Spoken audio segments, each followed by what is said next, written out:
आप सभी लद्दाख राइड करना चाहते हो, राइट? तो आपको लद्दाख के लिए कितने दिन का समय लेके चलना पड़ेगा अपने हाथ में, ताकि आप अपने घर से लद्दाख तक का सफर और लद्दाख से वापस अपने घर तक का सफर कर पाए। और उसमें कितने टाइम लगेंगे पूरा कैलकुलेट करके, और उस हिसाब से चले किस दिन कहां तक रुकना है। तो आपको अगर इस बात का डाउट है, आपको अगर ये बताने वाला कोई नहीं है कि आपको कितने दिन का ट्रिप होना चाहिए आपके घर से, तो भाई टेंशन लेने की जरूरत नहीं, क्योंकि आज मैं आपको बताने वाला हूं कि आपके घर से, चाहे आप चेन्नई से हो, बेंगलोर से हो, दिल्ली से हो, मुंबई से हो, झारखंड से हो, असम से हो, कहीं से भी हो, तो आपको अपने होम टाउन से लद्दाख तक का सफर और लद्दाख से वापस अपने होम टाउन, पूरे ट्रिप में कितने दिन का टाइम लगेंगे, किस किस दिन कहां कहां आपको रुकना है, उस हिसाब से पूरा प्रॉपर प्लानिंग आपको मिलने वाला है। तो अब सबसे पहले बात करते हैं कितने दिन का सफर होने वाला है ये लद्दाख राइड। तो लद्दाख राइड देखिए, सबसे पहले आपका घर कहीं भी हो सकता है, इंडिया के किसी भी कोने में हो सकता है। मुझे नहीं पता आप कहां से देख रहे हो, तो आप कमेंट में बता देना, तो मुझे पता चल जाएगा आप कहां से देख रहे हो। बाकी देखो, अब कहां, जहां से आप स्टार्ट करोगे वहीं से आपका डे स्टार्ट हो जाता है, बट मैं इस तरीके से आपको बताऊंगा ताकि आप कैलकुलेट कर पाओगे। देखो, सबसे पहला दिल्ली से दिल्ली आपको 15 डेज का ट्रिप होने वाला है। Delhi to Delhi, that means कि आप पूरा लद्दाख का सर्किट करने वाला है, जिसमें दिल्ली से आप ले गए, चाहे वो आप मनाली होते हुए रास्ता से गए या श्रीनगर सोनमार्ग होते हुए रास्ता से गए, मैटर नहीं करता, दोनों में से किसी भी रास्ता से गए। अगर मनाली से होते हुए गए तो सोनमार्ग होते हुए निकले, और सोनमार्ग होते हुए गए तो मनाली होते हुए निकले, और इस तरीके से दिल्ली से जाके फिर वापस दिल्ली आने का 15 डेज का ट्रिप मैं बैठा रहा हूँ। बाकी उसमें थोड़ा आप शॉर्ट भी कर सकते हैं, मैं वो भी बताऊंगा आके। तो अब आपके घर से कितना दिन होने वाला है, अब देखो आपको ये डिसाइड करना है कि आपके घर से दिल्ली का डिस्टेंस कितना है। जैसे मेरा घर से दिल्ली का डिस्टेंस लगभग 1350 किलोमीटर है, और मुझे लगता है 3 दिन अपने पैशन प्रो से दिल्ली पहुंचने में। तो जो मैं घर से दिल्ली पहुंचता हूं 3 दिन, और मेरा आने का, दिल्ली से घर आने का 3 दिन, यानी कि 15 + 6 मैं 21 डेज जोड़ लेता हूं अपने ट्रिप में। तो उसी तरीके से मान लीजिए कि आप मुंबई से हैं, एंड मुंबई से आपको 5 दिन लगता है दिल्ली पहुंचने में, तो 5 जाने का 5 आने का, 5 + 5 10 कर लीजिए, और 10 प्लस जो 15 डेज का दिल्ली टू दिल्ली है, 15 + 10 25 डेज का आपका ट्रिप होने वाला। तो इस तरीके से आप कैलकुलेट कर सकते हैं आपके कितने दिन का ट्रिप होने वाला है। अब स्टार्ट दिल्ली से करते हैं, आपने दिल्ली तक का जोड़ लिया, आपको कितने दिन होंगे।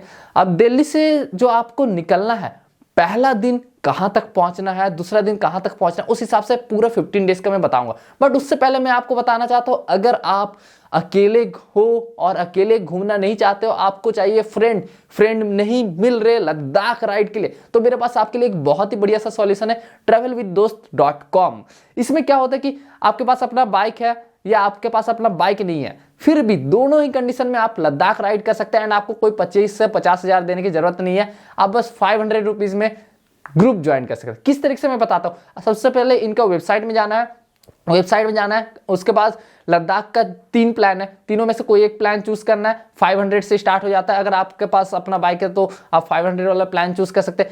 वहां पे आपने चूज कर लिया, रजिस्ट्रेशन कर दिया, उसके बाद travelwithdost.com के मेंबर्स आपको ग्रुप प्रोवाइड करते हैं आपके नियर बाय सिटी और स्टेट से। मान लीजिए कि आप यूपी से है, तो आपको यूपी से ही कोई बंदा जो निकल रहा है और उन्होंने भी रजिस्ट्रेशन किया है, तो उन दोनों को मिला के और वो लोग ग्रुप राइड कर सकते हैं।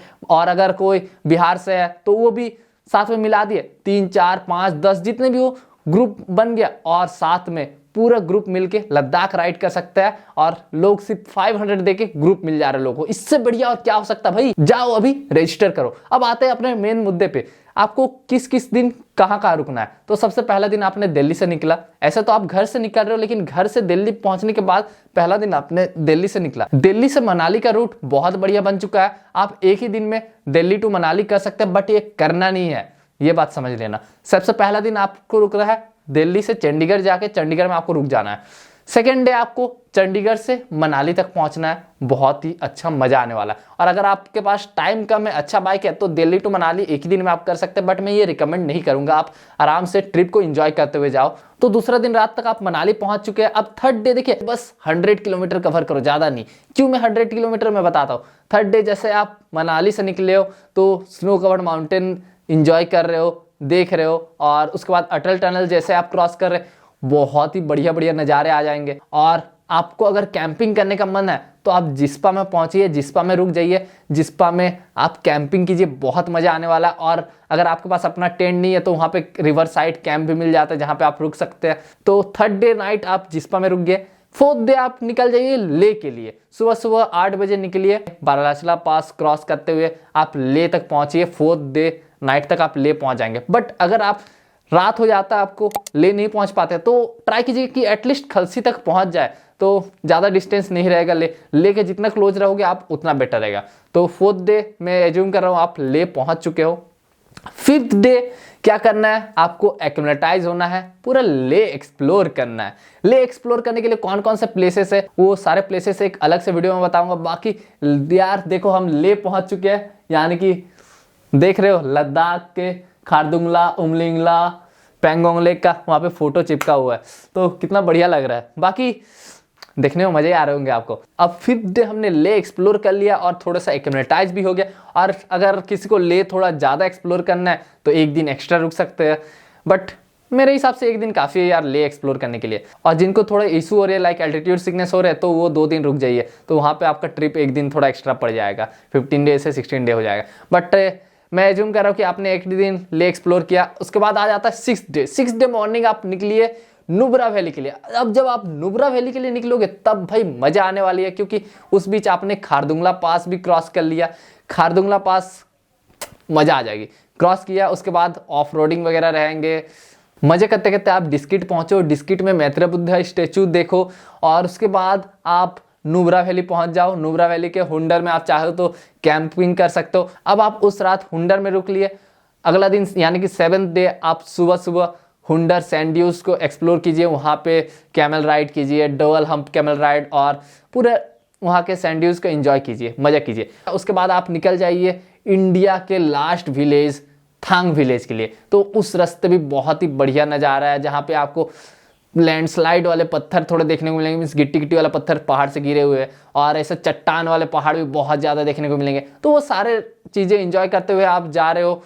तुर्तुक विलेज सबसे पहले घूमो, फिर त्यागसी होते हुए थांग जाओ। थांग से आप पाकिस्तान ऑक्यूपाइड कश्मीर देख सकते हो। अब इस जगह भाई बहुत से लोग ये बोलते हैं कि हम थांग से पाकिस्तान को देख रहे हैं, तो जो लोग भी ऐसा बोलते हैं उनका कमेंट सेक्शन में एक ही चीज़ बोलना, भाई आप पाकिस्तान को नहीं पाक ऑक्यूपाइड कश्मीर को देख रहे हो। तो ये चीज़ मैं हमेशा बोलता हूँ कि यार वो पाकिस्तान नहीं पाक ऑक्यूपाइड कश्मीर है, हमारे हिस्सा है, बहुत ही जल्दी इंडिया उसे ले लेगी। फिर वहाँ का थांग का स्टोरी जान के पाक ऑक्यूपाइड कश्मीर को देख के वापस आप नुब्रा वैली तक ही आ जाओगे। नुब्रा वैली में उस रात भी आप रुक लिए। उसके बाद आ जाता है 8th डे आप निकल पड़ो पैंगोंग लेक के लिए। सुबह सुबह आपने निकल गए, आपको पूरा दिन भर लगने वाला पैंगोंग पहुंचने के लिए। तो आप जैसे पैंगोंग के लिए निकलते हो तो वो दिन आपके लिए बहुत ही ज़्यादा कठिन दिन होने वाले, बहुत ही ज़्यादा मज़ेदार और बहुत ही ज़्यादा एडवेंचरस डे होने वाली है।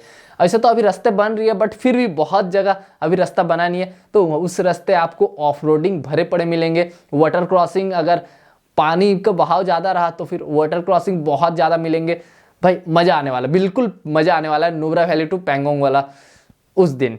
अब आप पैंगोंग पहुंच गए, रात में पैंगोंग थोड़ा सा एंजॉय कीजिए, सुबह में पैंगोंग को एंजॉय कीजिए। नाइट व्यू भी आपने देख लिया, सुबह में भी थोड़ा एंजॉय कर लिया पैंगोंग लेक। उसके बाद आपके पास 2 ऑप्शन है। अगर आपको ट्रिप को 2-3 दिन कम करना है तो आप चांगला पास होते हुए ले पहुंच जाइए और ले से उधर श्रीनगर के लिए निकल जाइए जितना दूर तक हो सके। बट अगर आपको पूरा 15 डेज करना है तो फिर आप पैंगोंग लेक से निकल पड़िए हानले के लिए।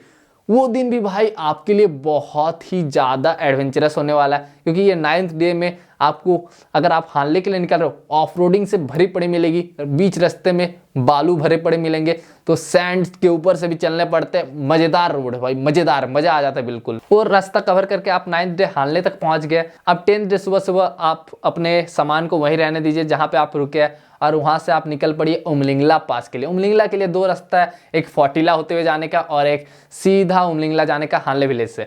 अब देखो मैं कहूँगा सीधा उमलिंगला वाला रास्ता से जाओ। आप उमलिंगला पहुँच गए, वर्ल्ड का हाईएस्ट मोटरेबल रोड उमलिंगला पास भी आपने कवर कर लिया। और उसके बाद फिर आप नीचे आके फोर्टिला चढ़ जाओ। फोर्टिला से जब आप उतरोगे तो इतना सुंदर लगेगा भाई, इतना कर्वी रोड, मज़ा आने वाला। हालांकि फोर्टिला ज़्यादा डेंजर है उमलिंगला से, बट फोर्टिला देखने में ऊपर से बहुत मजा आएगा नीचे। तो आपने फोर्टिला कवर करके वापस हानले तक आ गए। उस रात भी आप हानले में रुक जाओ। अब आ जाता है 11th डे। 11th डे सुबह में आप तो हानले में, हानले से आपको निकलना है। अब 2 रास्ता है। देखो अगर आप मनाली होते हुए गए हो ले की ओर और उधर से फिर आप हानले आए हो, तो फिर आप उपसी में पहुंचो।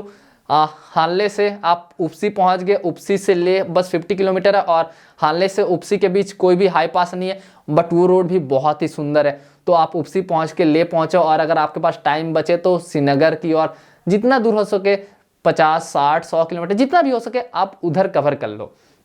और अगर आप श्रीनगर सोनमार्ग से आए हो तो फिर आप इधर हानले से सीधा पांग डेबरिंग इंटरसेक्शन पॉइंट पे निकलो और वहां से सरचू होते हुए बाराचला पास क्रॉस करते हुए जिस्पा की ओर बढ़ जाओ। मैं एज्यूम करता हूँ कि आप मनाली होते हुए अगर गए हो तो फिर आप हानले से उपसी पहुंचे, उपसी से ले पहुंचे। अब आ जाता 12th डे जहां पे आप सोनमार्ग होते हुए श्रीनगर की ओर बढ़ रहे हैं, यानी कि रिटर्निंग शुरू हो रही है, वापसी शुरू हो रही है। वापसी की मजा भी अलग होगी। तो अब देखो, आप ले से निकले, आप सोनमार्ग तक पूरा ना कवर कीजिए एक दिन में, आप चाहे तो एक दिन में ऐसे कवर कर भी सकते हैं, बट मैं कहूँगा कि आराम से हौले हौले मजा लेते लेते चलिए। कारगिल में या तो थोड़ा आगे तक रुकिए। अब 13 डे आप ये कीजिए कि आप कारगिल या जहाँ भी रुके हो वहाँ से निकल पड़िए सोनमार्ग के लिए। फिर सोनमार्ग को आप एक्सप्लोर कीजिए बहुत बढ़िया से, क्योंकि सोनमार्ग भी एक बहुत ही अच्छा सुंदर जगह है, बहुत मज़ा आने वाला है सोनमार्ग में भी आपको। अब आप 13th नाइट सोनमार्ग में रुक गए, आपके पास 2 दिन बचा हुआ 14 और 15। अब आप निकल पड़िए 14th डे सुबह सुबह जितना दूर हो सके। आपके सोनमार्ग से दिल्ली लगभग 850 किलोमीटर के आसपास होगी, तो आप कोशिश कीजिए कि या तो पठानकोट या तो जालंधर तक आप पहुंच जाए 14th नाइट तक। आप जितना आगे तक बढ़ पाए उतना बढ़िया आपके लिए। देख रहे हो पसीना, गर्मी में वीडियो बनानी पड़ती है। तो आप 14th नाइट या तो पठानकोट या तो जालंधर या तो उससे आगे भी आप पहुँच गए। आप उसके बाद 15th डे फिर आगे बढ़िए और आप दिल्ली तक पहुँच जाइए। और अगर आप अपने घर की ओर बढ़ रहे, दिल्ली से जो दूर है, तो आप उधर बढ़ जाइए। आते समय आपने घर से दिल्ली जितना टाइम दिया था उतना टाइम दे के वापस घर। अब 15 प्लस जितना आपके घर, 15 + 6 मेरा होता है तो 21 डेज, बट मैं उसको 20 डेज में कर लेता हूँ क्योंकि आते समय थोड़ा हड़बड़ी में कर लेता हूँ। तो उस तरीके से आप अपने डेज कैलकुलेट कर सकते हैं और आपको पता चल गया कि किस दिन आपको कहाँ पे रुकना है। बाकी travelwithdost.com में जाके आप रजिस्टर करो और अपने ट्रैवल फ्रेंड को ढूंढो अगले राइड के लिए या अगले ट्रिप के लिए। बाकी वीडियो पसंद आ रही तो वीडियो लाइक करना और चैनल सब्सक्राइब करके रख लो यार। आप वीडियो देखोगे तभी इन सारे जो खाली प्लेसेस है जो मैप में दिख रहे नहीं हुआ है वहाँ भी अपने पैशन को लेके जाऊँगा। चलो बाय।